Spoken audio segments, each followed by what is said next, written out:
Even as the Associated Press reports Michael Jackson's death has been ruled a homicide, there are more questions this morning about what really happened the day the King of Pop died. CBS News correspondent Sandra Hughes has the very latest. Good morning, Sandra. Well, good morning, Julie. Now, according to just released documents, the entertainer died from a lethal dose of the powerful anesthetic propofol, which should only be used in hospitals. That mixed with other drugs. A search warrant affidavit unsealed in Houston includes a long list of sedatives all administered to Michael Jackson on the morning he died, many given intravenously.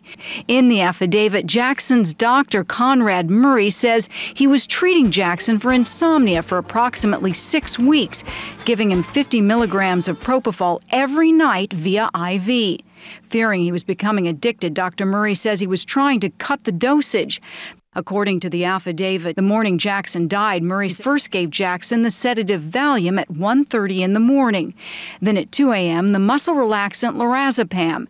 At 3 a.m., the anti-anxiety drug midazolam. By 5 a.m., Murray says Jackson was still not asleep, so he gave him more muscle relaxant and anti-anxiety drug.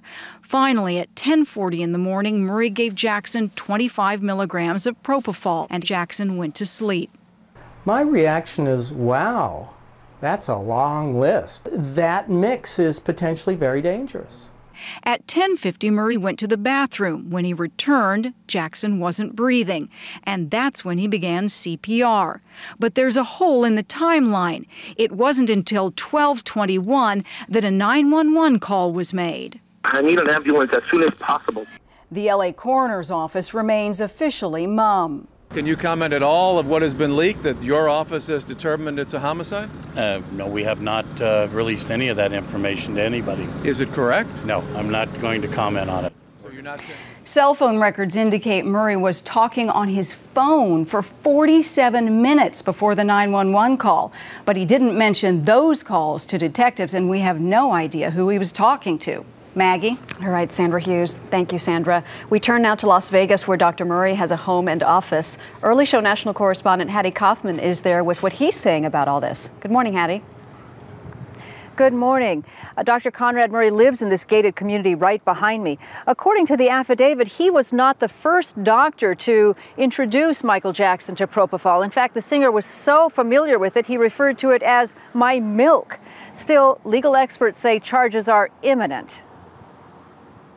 The question will become, is it involuntary manslaughter? Is it second-degree murder? I expect charges in a number of days, if not weeks. While Murray admitted giving Jackson propofol and other sedatives, his attorney disputes the death timeline and adds, quote, Dr. Murray never said he left Michael Jackson's room to make phone calls. I don't think there's a credible defense. He's given this drug in lethal doses. He's admitted to giving other drugs. I just don't think there's a real credible defense. The investigation into Murray has gone from California to Nevada and Texas. Last month, agents raided the doctor's Houston clinic, removing documents and a copy of a computer hard drive. In Las Vegas, agents swarmed his office and home. Because of all that is going on, I'm afraid to return phone calls or use my email. As investigators closed in, Murray posted a YouTube video but did not address the charges. I told the truth, and I have faith the truth will prevail. Investigators also confiscated prescriptions for other drugs besides propofol written by Dr. Murray. And as you heard in Sandra's report, it could be a combination of drugs that proved fatal. Chris? CBS's Hattie Kauffman in Las Vegas for us this morning. Hattie, thank you.